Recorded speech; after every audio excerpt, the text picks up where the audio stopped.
que tudo bem com vocês? No vídeo hoje eu vou estar misturando todos esses slimes aqui. Então antes de eu começar esse vídeo, já vou pedir para você deixar o seu like e se inscrever aqui embaixo. Então vamos começar. Eu vou começar tirando aqui, ó, as slimes do pote. Tem essa aqui que eu já mostrei em um vídeo. Vamos colocar outra, né? Vamos misturar as slimes.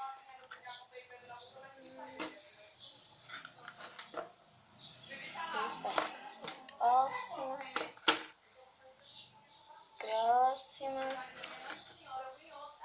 próxima.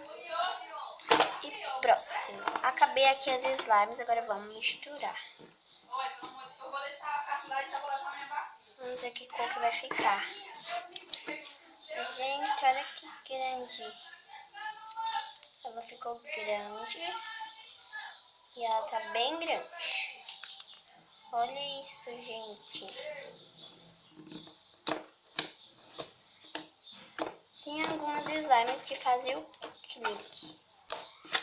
Essa daqui, ela faz um pouco, olha. E ela ficou grandona, olha, gente. Agora eu não vou mais guardar elas nesse potinho aqui mais. Não vou guardar mais elas aqui. Vai ser em outros potinhos agora. Ela tá grande, olha. Muito grande. Olha, gente, ela ficou marrom. Olha só isso. Olha isso, gente.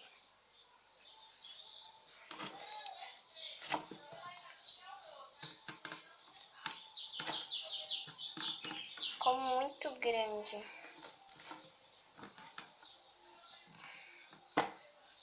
E ela faz as bolinhas. Eu amei agora. Ficou melhor de brincar do que brincar com aquelas slimes pequenininhas.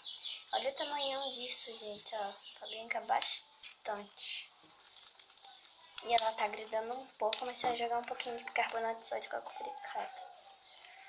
Pronto, gente. Olha que linda.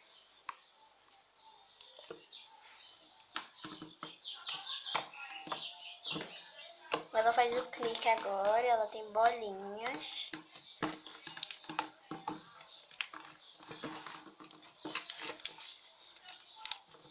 Que linda, gente. Olha.